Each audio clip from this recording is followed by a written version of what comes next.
Halo, pada pertemuan kali ini aku mau bahas mengenai pendapat Hasan Askari mengenai nongkrong yang pernah viral. Nah, ini yang pertama itu perlu dicatat. Saya cuma membagikan pengalaman pribadi. Saya tidak melakukan riset apapun. Langsung aja, aku sendiri bukan orang yang suka nongkrong ya. Jadi aku ngerasain apa yang dikatakan Mas Hasan Askari, yaitu jika kurang nongkrong kita itu jadi aneh. Nah itu betul menurutku, karena aku sendiri gak begitu tahu batas-batas apa yang harus aku ucapin ke orang, atau social clue jika orang begini aku harus begini, seperti itu.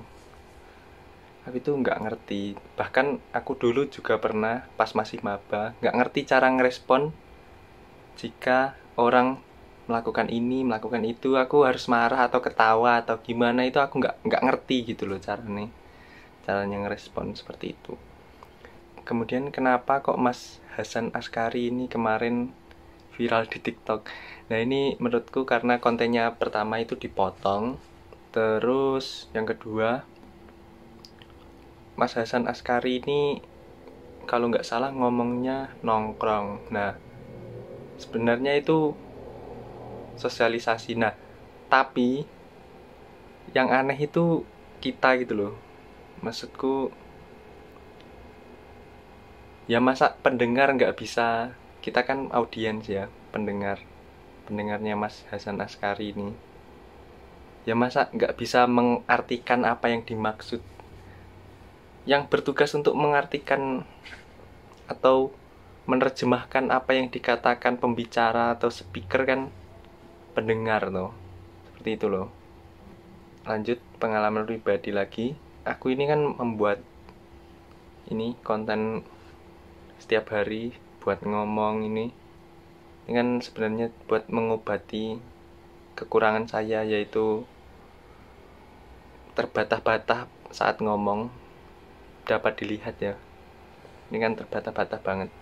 Kalau ngomong bahasa Jawa sih las los das des.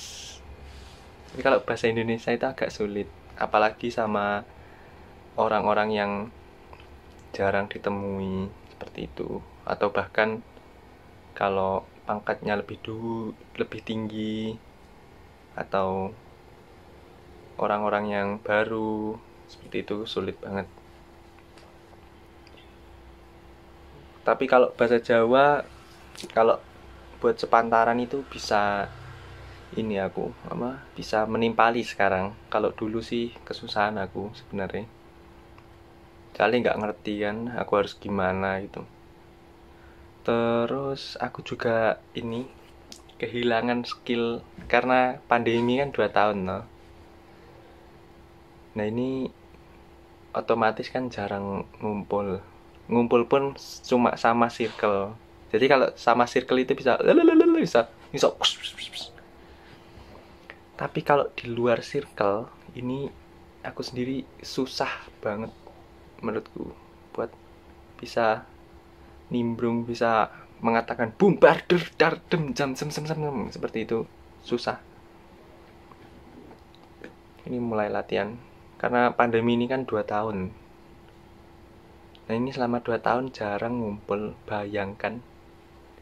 Padahal ini kan saya mulai melatih cara ngomongku kan, mulai melatih bersosialisasi kan, mulai maba. Itu udah bisa akrab sana sini, bisa hai ini kamu itu. Tapi karena pandemi aku jadi kehilangan skill, terutama skill untuk mendekati wanita. Kalau dulu ya, seingatku,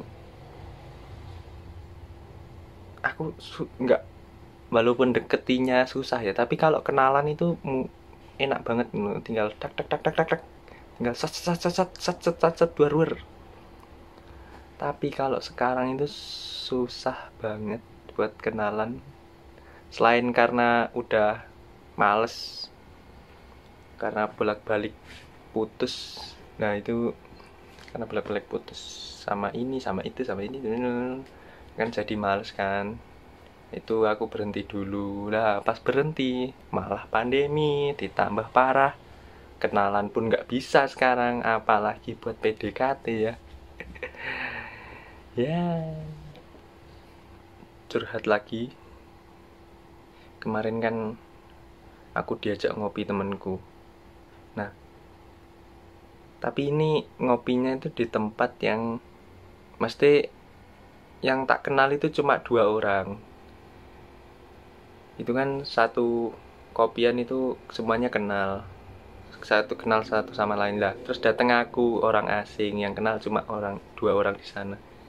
Nah itu aku kayak susah gitu loh. Bukan susah gimana ya, tapi susah buat ngobrol gitu. Aku aku nggak kenal pikirku. Ya mungkin cuma seperti itu ya. Kita harus sering-sering bersosial. Jangan nolep, biar nggak aneh.